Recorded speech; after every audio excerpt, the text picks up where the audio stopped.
Neat ವಿರುದ್ಧ ನೆಪ ಮಾತ್ರದ ಹೋರಾಟ. ನೀಟ್ ಆಗಿ ನಡೆಯುತ್ತಿದೆ ದೇಶ ವಿರೋಧಿ ಷಡ್ಯಂತ್ರ.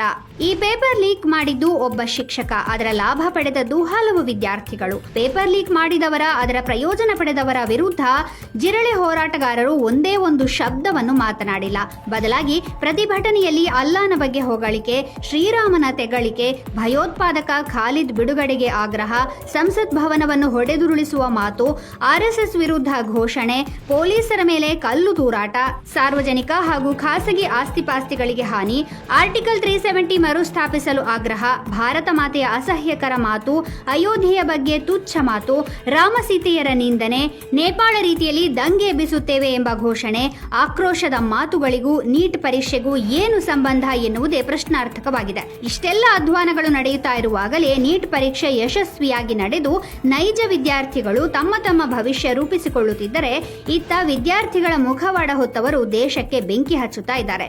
ದೇಶ ಪ್ರೇಮಿಗಳು ಯೋಚಿಸಬೇಕಾಗಿದೆ, ದೇಶದ ಪರವಾಗಿ ನಿಲ್ಲಬೇಕಾಗಿದೆ.